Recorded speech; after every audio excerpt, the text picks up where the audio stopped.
Olá pessoal, tudo bem? Meu nome é William Tonelli, sou bacharel em administração e irei trabalhar com vocês a disciplina de OSM, Organização, Sistemas e Métodos. Estou honrado em tê-los aqui no nosso curso técnico em administração. Espero de vocês muita dedicação, empenho e disciplina para juntos estudarmos e pesquisarmos aspectos ligados às empresas. Em nossa disciplina, iremos tratar e tentar explicar de maneira descomplicada como se dá o processo conhecido por OIM, ou Organização, Sistemas e Métodos, possibilitando assim o entendimento a respeito de alguns dos seus conceitos, aplicações e técnicas. Iremos iniciar o nosso livro abordando aspectos conceituais das escolas e evolução da teoria e prática aplicada às organizações e aos seus sistemas de gestão. Na mesma linha temática, estudaremos sobre os sistemas administrativos e as estruturas organizacionais. Na sequência, apresentaremos a abordagem conceitual sobre os componentes e elementos condicionantes da estrutura organizacional, ensejando o estudo e a avaliação das estruturas organizacionais e o funcionamento como vistas a cumprir os objetivos da organização. Complementando a proposta do livro, de fazer com que vocês se familiarizem com o assunto, vamos apresentar as principais ações, técnicas e procedimentos de estudo e levantamento de informações para o estudo organizacional. Vamos abordar as técnicas de fluxograma, organograma, mapeamento de processos, funcionograma, dentre outras, com as quais será possível entender o funcionamento da organização, das estruturas de operação e dos processos, visando, se necessário, providenciar propostas de mudança e reestruturação organizacional.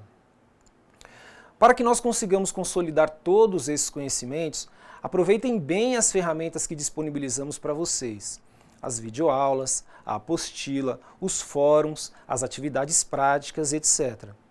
Prestem muita atenção nos conhecimentos e as experiências que serão compartilhadas por todos os seus professores e tutores e colegas de curso. E utilize-os da melhor forma para o seu crescimento pessoal e profissional. Peço que em nossas aulas acompanhem na apostila os conteúdos apresentados e façam anotações se surgirem dúvidas. Depois, é só postar em nossos fóruns de Tira Dúvida que todas serão respondidas. Lembre-se que a cada dúvida deve ser postada no fórum pertinente a cada aula. Vamos lá. Espero poder compartilhar esses conhecimentos tão importantes com vocês para uma vida pessoal e profissional de sucesso. Iremos iniciar então os nossos estudos com as escolas administrativas e a evolução da teoria e prática da administração das organizações. Vamos começar então com alguns conceitos e movimentos históricos que fundamentaram as escolas do pensamento administrativo, que determinam os modelos de gestão das empresas que encontramos nos dias atuais. Primeiramente, vamos abordar então a escola científica, a escola do pensamento administrativo, que está vinculada à figura de Frederick Winslow Taylor, que é conhecido como o pai da administração científica.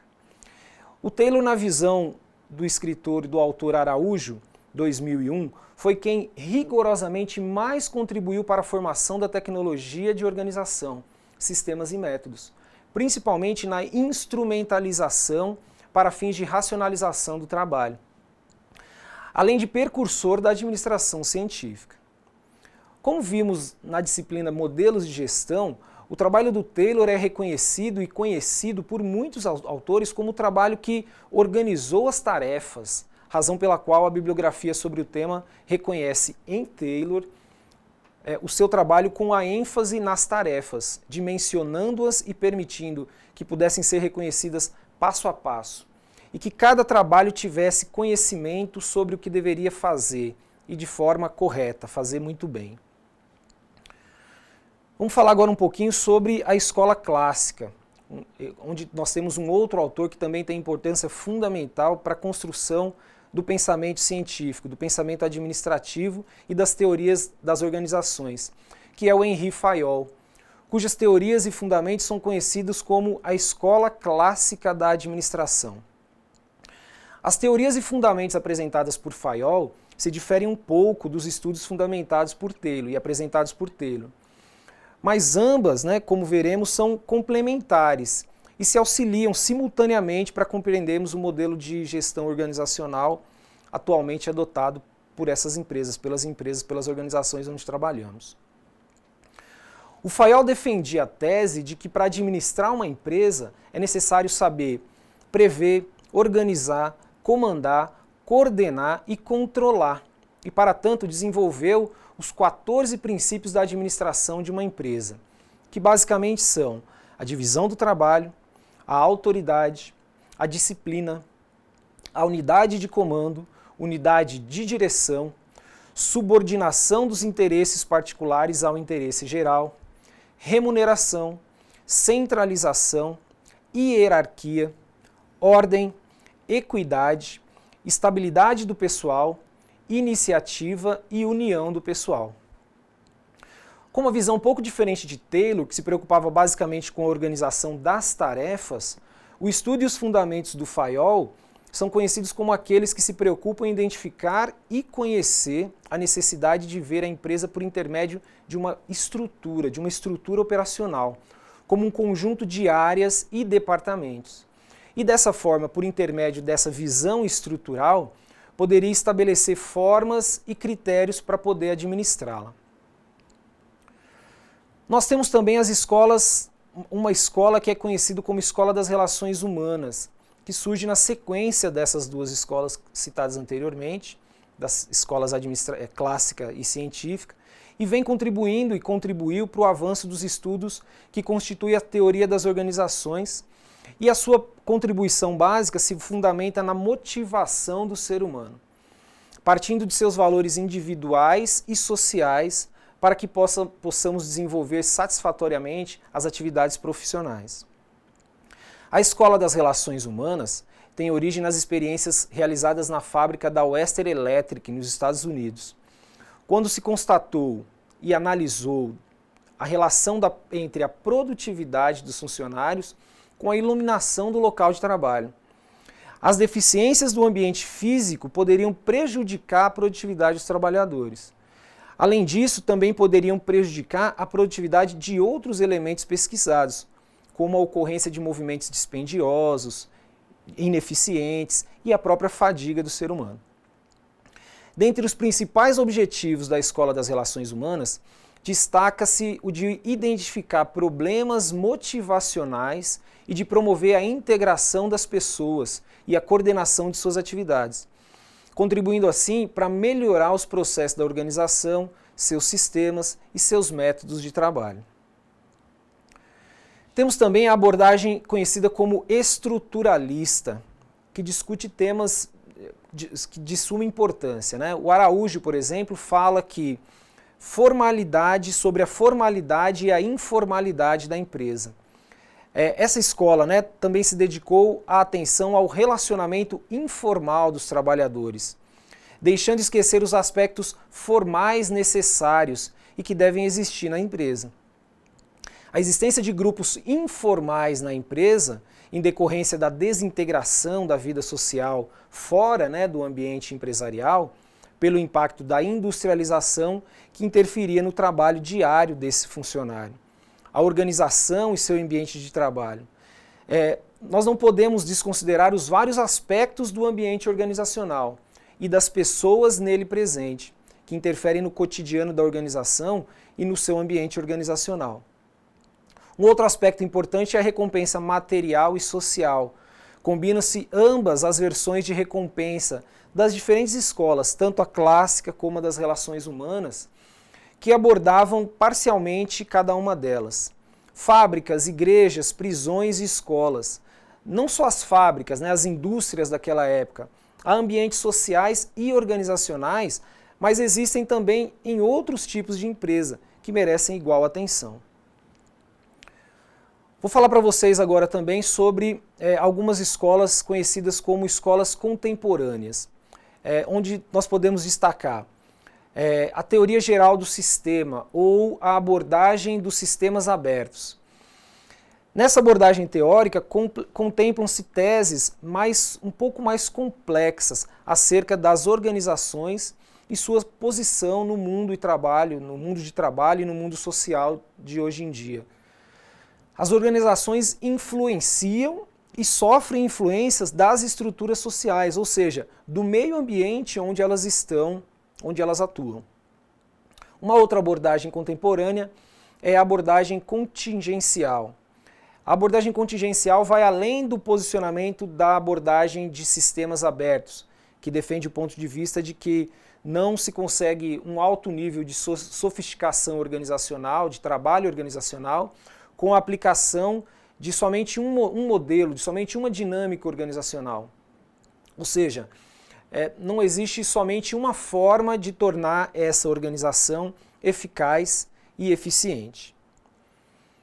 Então, de maneira bem geral, nós pudemos verificar que os aspectos e os conceitos relacionados à escola do pensamento administrativo e da evolução das teorias da organização, e para que nós possamos compreender melhor as origens do tema central, de nosso estudo, que é a organização, sistemas e métodos, utilizados para o funcionamento da empresa, nós precisamos de um detalhamento um pouco maior.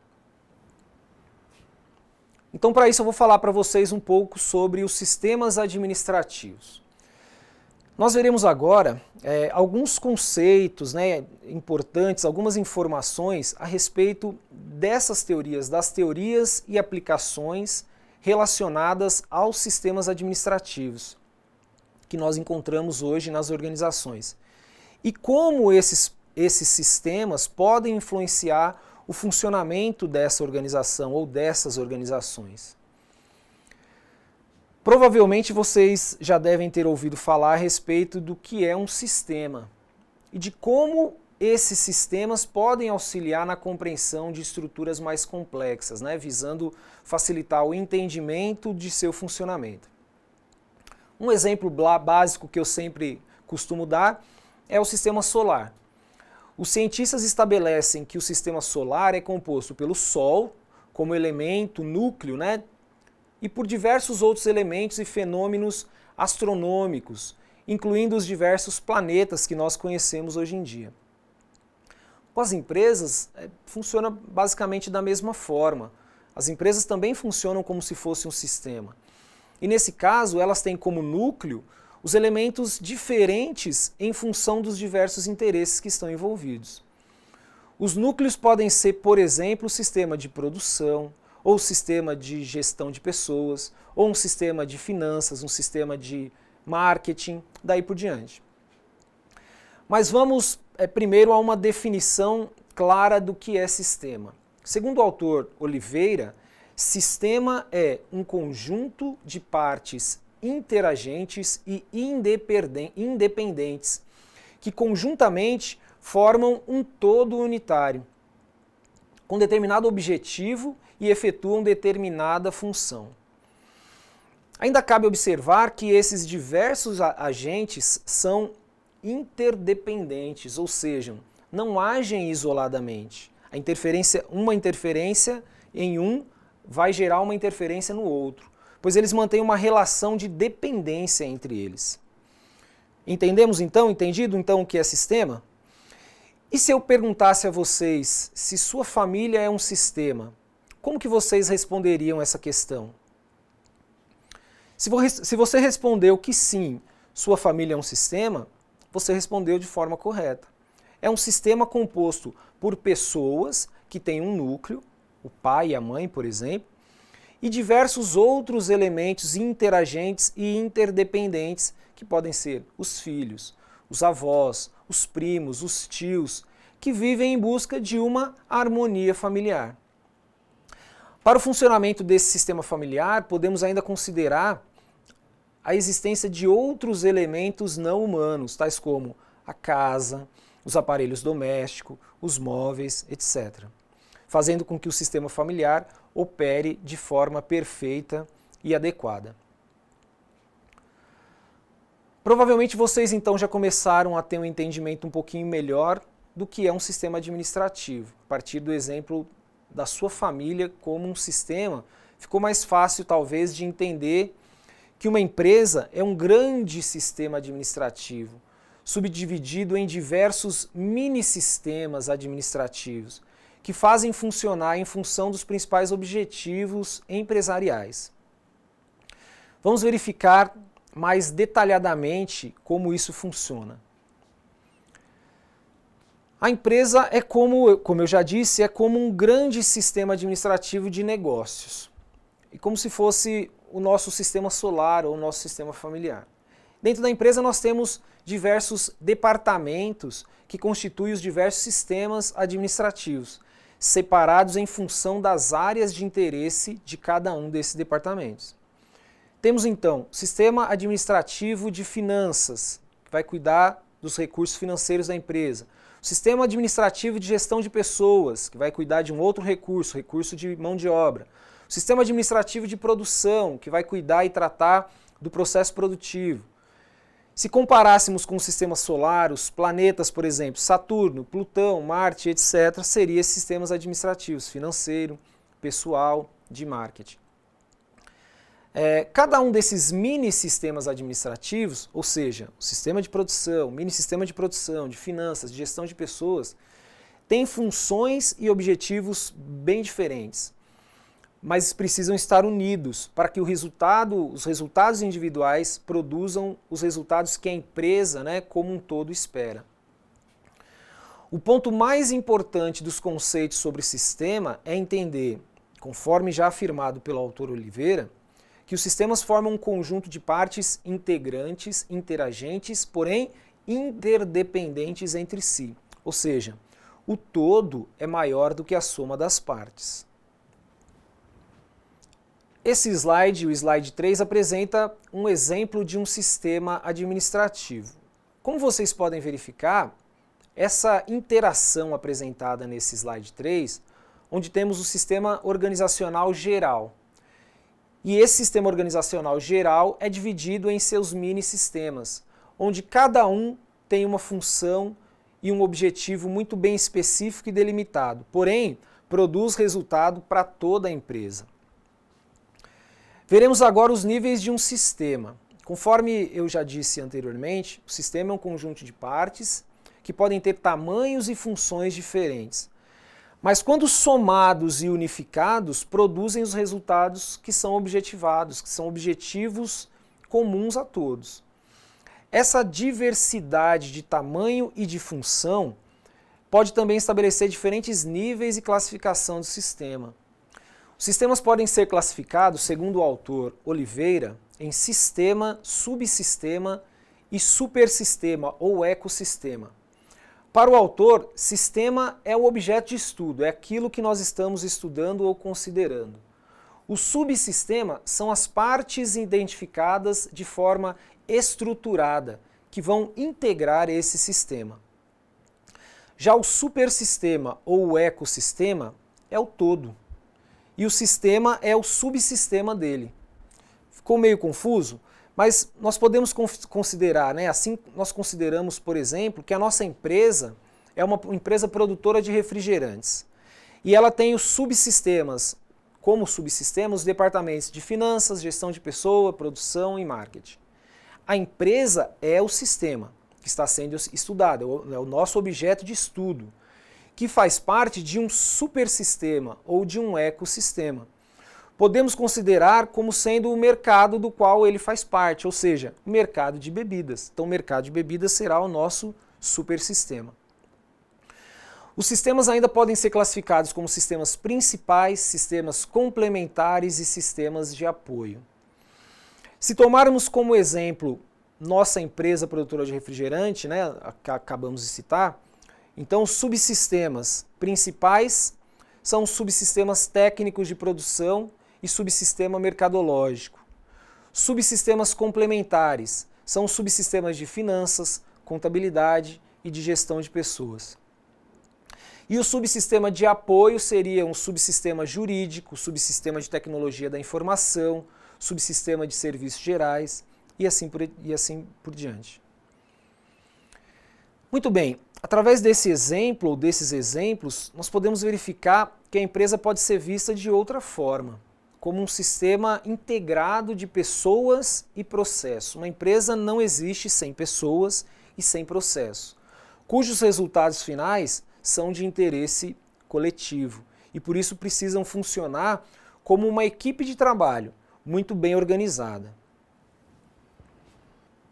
Para que nós possamos perceber esse funcionamento, nós precisamos entender um pouco mais sobre o que são as estruturas organizacionais. Nós veremos agora alguns conceitos sobre estruturas organizacionais, seus principais componentes, os elementos que a condicionam ou sustentam essa organização. A estrutura organizacional, ainda segundo o autor Oliveira, é um conjunto ordenado de responsabilidades, autoridades, comunicações e decisões das unidades organizacionais de uma empresa. Nesse conjunto de fenômenos, por exemplo, o fenômeno da autoridade no ambiente organizacional, bem como das comunicações nesse mesmo meio, precisam funcionar muito bem, porque por intermédio deles, somados a outros fenômenos da estrutura organizacional, nós possamos validar os objetivos organizacionais, como a eficácia desejada, por exemplo.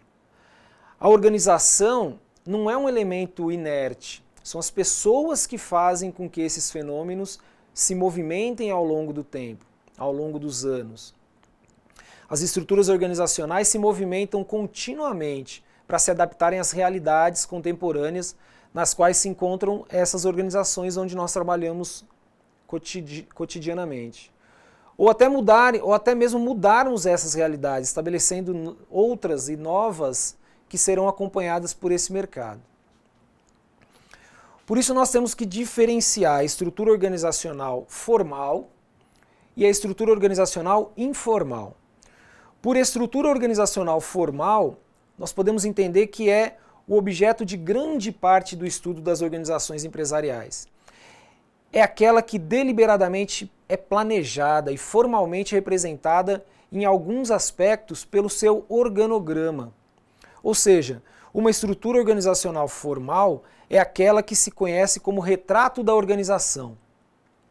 É nela que encontramos a figura do diretor, do gerente, do supervisor, do assistente administrativo, bem como todos os outros cargos que estão disponíveis nessa empresa, cujas funções estão devidamente descritas neste organograma. Contudo, observe que existem nas organizações outros fenômenos que não podem ser desconsiderados, pois eles refletem resultados que não são necessariamente programados, mas que ocorrem, que acontecem em decorrência da ação e dos comportamentos das pessoas que fazem parte dessa organização. Nós estamos falando dos fenômenos das estruturas organizacionais informais, que não podem ser desconsiderados. Por estruturas organizacionais informais, devemos entender que é a rede de relações sociais e de relações pessoais que não é estabelecida ou requerida dentro da estrutura formal, pois ela surge da interação social das pessoas, o que significa que se desenvolve de forma completamente espontânea, quando essas pessoas estão reunidas em algum momento. Portanto, apresenta relações que usualmente não aparecem nesse organograma. Esse é um fenômeno que é muito conhecido nas empresas, como a famosa rádio peão, por exemplo. Ela produz desdobramentos, muitas vezes, de muito valor agregado, muito significativo. Isso faz com que as empresas devam sempre se preocupar com tais situações, pois elas não estão sobre a mira, sobre o controle efetivo e podem, pela ausência desse controle, gerar desdobramentos de suma importância. De outra forma, as empresas podem se utilizar dessas estruturas informais para que, desde que bem organizadas e acompanhadas, tomar conhecimento de detalhes e obter resultados que não foram previamente estimados, estabelecidos, mas que acontecem em decorrência da ação e do comportamento das pessoas. Nós devemos verificar também outros aspectos importantes ou outros importantes tipos de estruturas organizacionais, como sendo aquelas formadas pelas diferentes áreas de atuação e funcionamento dos setores internos dessa empresa. De acordo com a sua abrangência, componentes e condicionantes operacionais, elas irão constituir as células de operação de negócio daquela empresa. Assim temos, por exemplo, empresas que são divididas em células denominadas departamentos, que podem então ser subdivididos em função de critérios condicionantes da natureza de suas operações.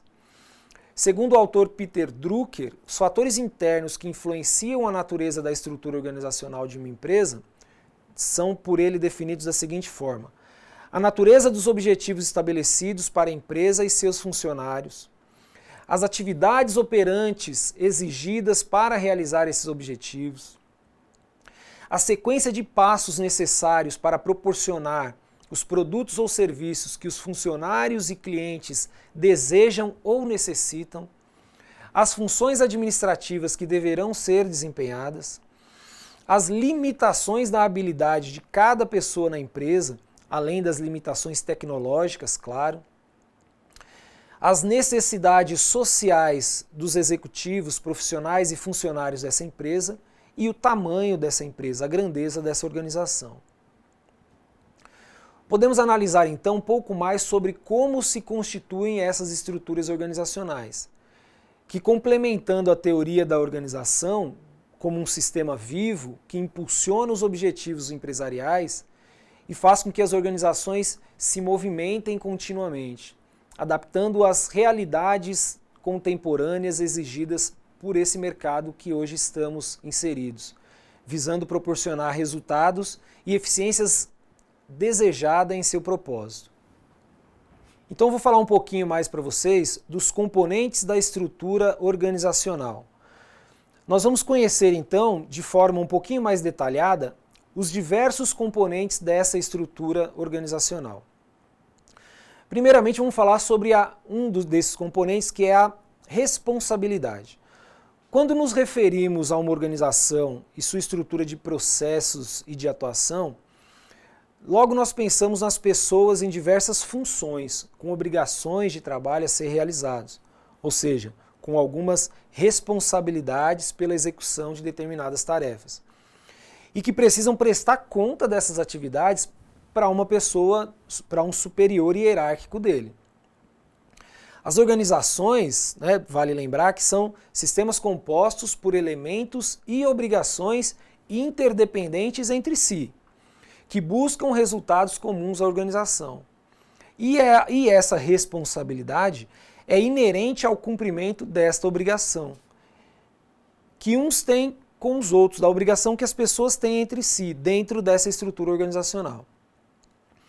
A responsabilidade implica a condição de quem tem obrigação de responder pelos efeitos dos próprios atos ou pelos atos dos outros. Ou refere-se ainda à obrigação que uma pessoa tem de fazer alguma coisa para outras pessoas.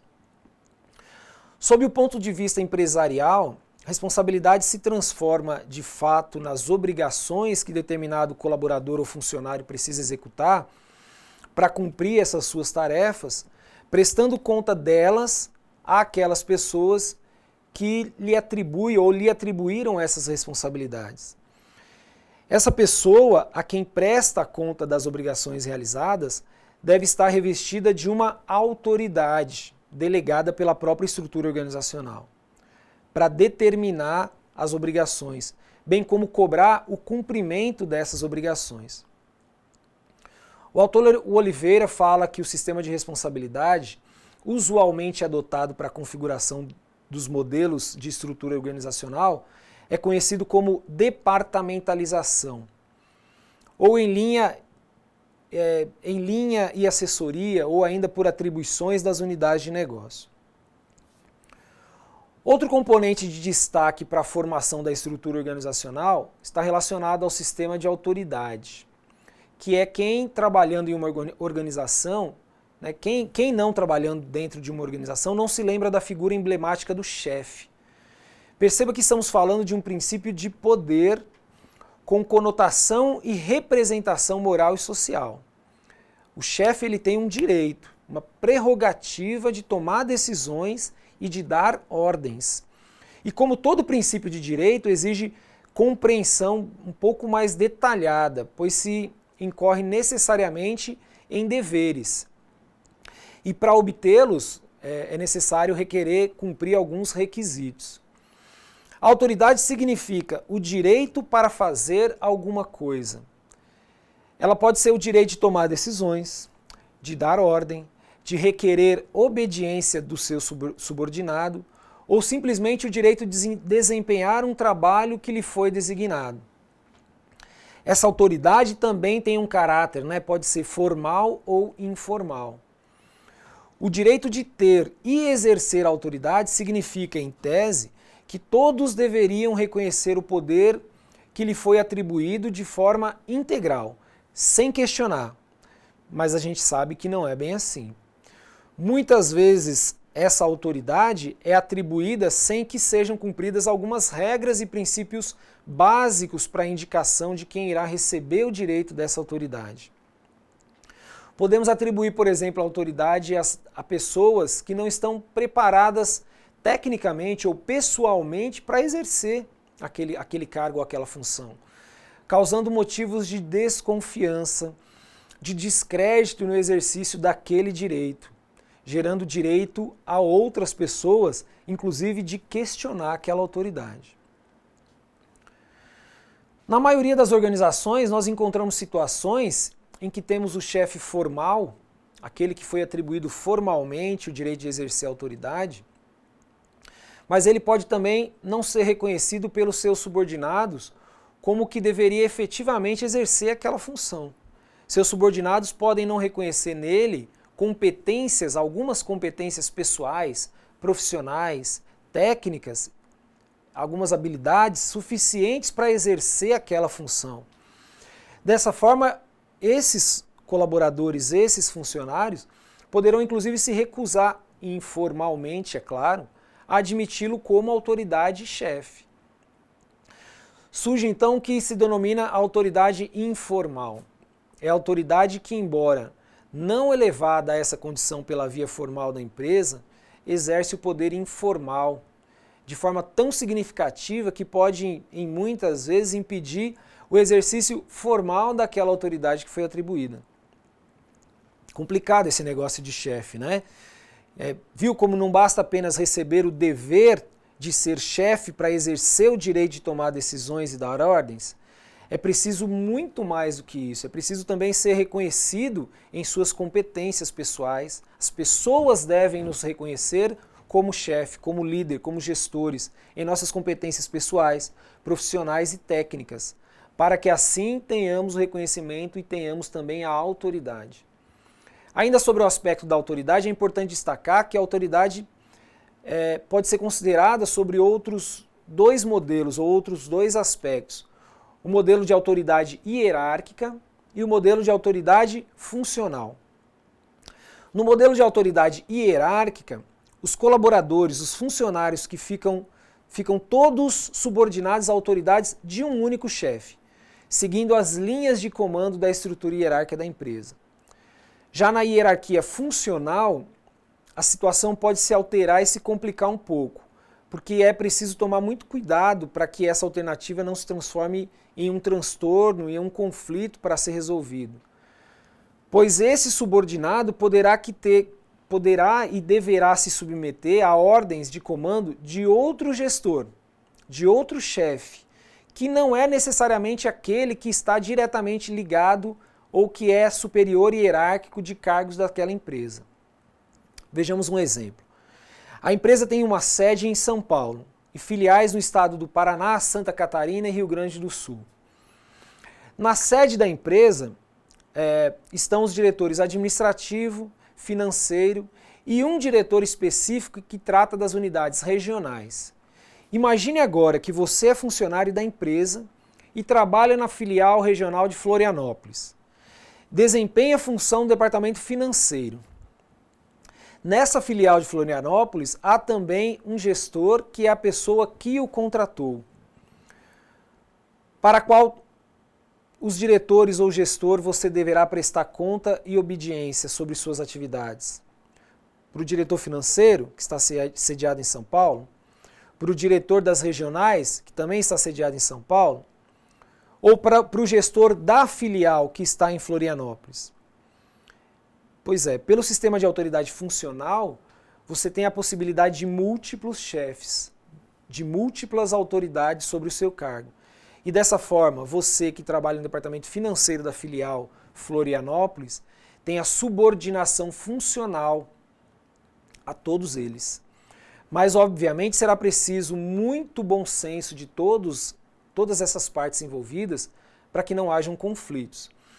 Assim, quando se estabelecem critérios e princípios para a hierarquia funcional, é preciso tomar muito cuidado no sentido de evitar conflitos decorrentes de duplicidade de comando. E dessa forma prejuízo ao reconhecimento da efetiva autoridade de cada um dos envolvidos. Porque pode chegar em um determinado ponto o funcionário não saber a qual profissional ele deve autoridade, ele deve obedecer. Muito bem, vamos falar agora sobre os processos de comunicação no ambiente interno da organização, pois esses processos sempre foram motivos de grandes problemas e conflitos organizacionais na formação e no funcionamento dessa estrutura organizacional. Nós já sabemos que a comunicação precisa, correta, deve ocorrer dentro de uma organização porque ela é extremamente necessária para o fluxo normal dos processos internos, das ordens, dos comandos, das decisões, para que essas decisões empresariais funcionem muito bem e permitam que os negócios da empresa resultem que sejam feitos de maneira eficaz, como de fato nós desejamos. Porém, a comunicação pode sofrer interferências no meio interno, essencialmente vinculadas às pessoas e aos seus comportamentos, ou do meio externo, e podem provocar também desvios e grandes prejuízos ao andamento normal dos negócios da empresa. Para o autor Chiavenato, comunicação é a troca de informação entre indivíduos. Já o autor Gil, ele fala que, de forma mais ampla, considera como comunicação um processo em que uma pessoa é emissora de uma comunicação, tem uma ideia, que é um significado, e pretende se comunicar. Para tanto, se vale do seu mecanismo vocal, que é um codificador, que expressa sua mensagem em palavras, normalmente em palavras, Essa mensagem é veiculada pelo ar, que é o canal, e é interpretada pelas pessoas a quem se comunica, que são os receptores, após sua decifração por seu mecanismo auditivo, que é o descodificador. O receptor, após constatar que entendeu a mensagem, que compreendeu a mensagem, esclarece a fonte acerca de seu entendimento. Isso é a regulação. Veja que, embora o resultado final do processo de comunicação é perfeitamente identificado por ambos os autores, a forma de se chegar ao final deste processo é bastante diferente. O autor Oliveira também vai contribuir com essa discussão, dizendo que no sistema de comunicação deve ser considerado o que deve ser comunicado, como deve ser comunicado, quando deve ser comunicado, de quem deve vir essa informação e para quem deve ir essa informação, por que isso deve ser comunicado, quanto deve ser comunicado.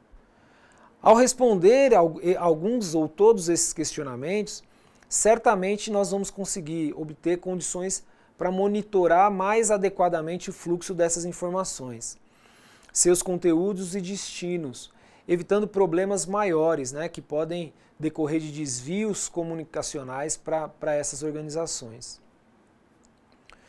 Nós precisamos entender também que a comunicação pode assumir duas formas específicas: a comunicação formal e a comunicação informal. A comunicação formal, que é aquela intencional, é que se faz transitar os fluxos tradicionais de informação dentro das organizações, dentro das empresas. Já a comunicação informal é aquela que surge de maneira espontânea na empresa, que não foi planejada, pois ocorre da relação das pessoas. E decorre também da compreensão e reação dessas pessoas para eventos não programados, e cujo estabelecimento não é controlável na grande maioria das vezes. A comunicação informal também pode resultar de outro fenômeno muito conhecido entre os funcionários e colaboradores da organização: aquela coisa novamente da famigerada e conhecida como rádio peão, né? Ou pior, a fofoca. Você já ouviu falar nessa tal de rádio peão? Ela é um meio de comunicação alternativo, informal, que faz transitar a comunicação de fatos e eventos que acontecem dentro da empresa, sem que tais informações tenham sido devidamente e previamente tratadas, gerando assim, em muitas das vezes, uma grande confusão. Muita conversa fiada, muita fofoca, muito bochicho. E repetidas vezes, causando enormes prejuízos para essas organizações. Muito bem, nós vimos então agora 3 fenômenos importantes pertinentes a essas organizações, que são a responsabilidade, a autoridade e a comunicação. E pudemos perceber que eles permitem sustentar toda essa estrutura organizacional de forma adequada, possibilitando o correto e eficaz funcionamento das operações e dos processos empresariais. Nós veremos então agora as condicionantes da estrutura organizacional. Vamos tratar de alguns temas que complementam o entendimento dos componentes da estrutura organizacional. Iremos tratar os fenômenos chamados condicionantes desta estrutura organizacional. Esses condicionantes são fatores que acontecem em decorrência da ação de pessoas por meios internos e externos, que promovem contínuas mudanças nos componentes e na composição da estrutura organizacional. Nós podemos perceber as várias condicionantes que interagem com as organizações, interferem e sofrem interferência ao mesmo tempo. Veremos então como que funciona essa relação. Primeiramente, vamos analisar o ser humano como condicionante essencial da estrutura organizacional. Você consegue imaginar uma empresa que não dependa da ação de um ser humano para que essa não tenha um funcionamento adequado? Visando atender os objetivos empresariais e objetivos de negócio? Se você respondeu que conhece, que só há robôs trabalhando e que essa empresa não depende da ação do ser humano para ter um funcionamento adequado, você errou. Errou porque, muito embora você tenha imaginado que não há pessoas envolvidas na operação, essas pessoas existem e condicionam o funcionamento dessa empresa. Não se esqueça que para os robôs ou máquinas funcionarem, é necessário que algum ser humano projete suas operações, que algum outro ser humano programe suas operações e, ainda mais, alguém seja responsável pela sua manutenção, dentre outras tarefas que aqui não há necessidade de citar. Portanto, a conclusão a que chegamos é que, independente do tipo ou da quantidade de interferência que haja nessa empresa, o ser humano será o fator condicionante mais importante a se considerar na compreensão dessa estrutura organizacional. Nós precisamos entender também como o ambiente externo influencia na estrutura organizacional. Todas as empresas, independente do setor que operam ou que atuam, ou dos clientes que tenham ou queiram ter, precisam desenvolver e ter e manter inúmeras formas de relacionamento com o seu ambiente externo. Lembrando que, como o ser humano é um condicionante essencial à estrutura organizacional, a empresa não sobrevive sozinha, de forma independente, eliminando qualquer tipo de relacionamento com o que é chamado de stakeholder, ou as partes interessadas, os sócios acionistas da empresa. O ambiente externo importa a organização desde o início de seus negócios. À medida que a empresa necessita conhecer seus clientes, seu mercado de atuação, sua forma de negócio, suas estratégias de operação e negociação, e continuamente a empresa deverá estar sempre a par das variações, mudanças e transformações que ocorrem em seu ambiente externo, para assim poder se ajustar, se adaptar a ele. Essas constantes transformações no ambiente externo irão produzir necessariamente constantes transformações no ambiente interno e, por consequência, na estrutura organizacional das empresas. Já o ambiente interno é um fator condicionante importante para a contínua atualização e transformação necessária da estrutura organizacional. Imagine você, se uma empresa fabricante de automóveis não estivesse sempre atenta às mudanças e transformações do ambiente externo do seu negócio? Que tipo de carro essa empresa estaria produzindo hoje? O mesmo carro modelo de 1950, quando ela começou a produzir seus veículos? Será que esse é o modelo que as pessoas hoje queriam e gostariam de consumir? Certamente que não. Por isso é importante as empresas estarem sempre atentas ao ambiente externo para assimilarem adequadamente as necessidades ou as necessárias transformações em sua estrutura organizacional. Falaremos agora sobre os objetivos e estratégias como fator condicionante de sucesso. Você sabe que um objetivo no contexto empresarial? O que é uma estratégia? Vamos tentar então responder a essas perguntas. Objetivo é o alvo ou a situação que se pretende atingir. E a estratégia é a definição do caminho mais adequado para alcançar esse objetivo. Ou seja, algo que se pretende atingir e que somente conseguiremos atingi-lo traçando caminhos adequados e específicos. Em função dessas duas definições, fica mais fácil compreender como é importante perceber que os objetivos e a estratégia são fatores condicionantes da estrutura organizacional. Da mesma forma que é importante entender que a estrutura organizacional irá se submeter a constantes transformações, decorrentes de inúmeras mudanças dos objetivos e das estratégias empresariais, que deve seguir acompanhado às transformações do mercado onde ela estiver inserido. No mesmo sentido, ao pensarmos sobre os processos de organização, sistemas e métodos de funcionamento de uma empresa, devemos sempre ter em mente que a empresa deverá estar preparada para responder a essas mudanças. A tecnologia, por exemplo, é uma delas.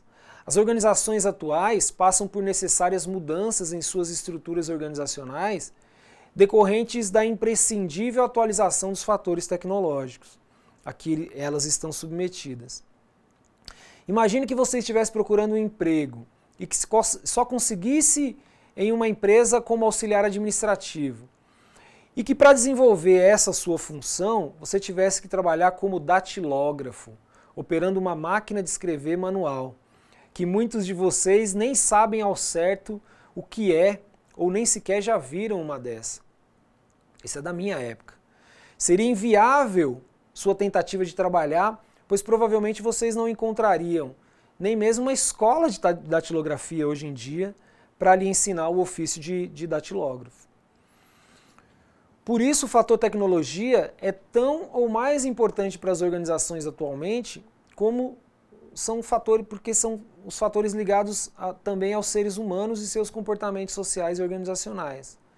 A empresa que não se preocupar com a condicionante da tecnologia para se adequar aos seus processos, seus sistemas e sua estrutura organizacional, estará condenada e fadada a fechar suas portas em função de absoluta falta de condições de funcionamento. E veja que não estamos nos referindo apenas a ter uma tecnologia de ponta para atender aos nossos clientes, não é isso. Mas também para funcionar como empresa produtora de bens e serviços, pois os nossos fornecedores certamente estarão operando com processos tecnológicos atualizados.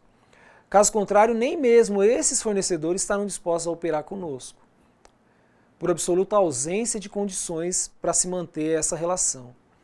O fator tecnologia impõe mudança e atualização nos processos operacionais de fabricação, de administração, de atendimento ao cliente, de atendimento a fornecedores, de atendimento a inúmeras operações e negócios empresariais internos e externos, indispensáveis ao correto e adequado funcionamento dessa empresa.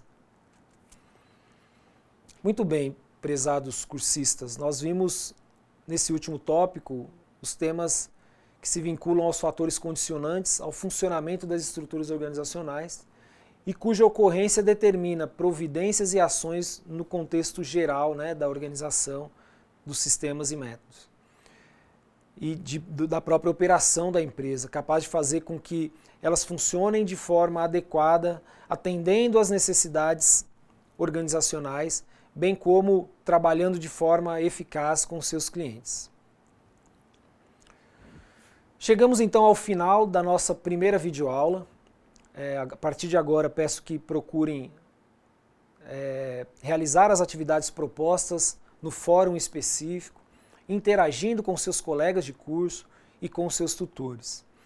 Não deixem de acessar o ambiente virtual de aprendizagem sempre que possível e participar ativamente das discussões propostas pelos professores e pelos seus tutores. Eu encontro vocês na próxima videoaula. Um grande abraço, fiquem com Deus e bons estudos!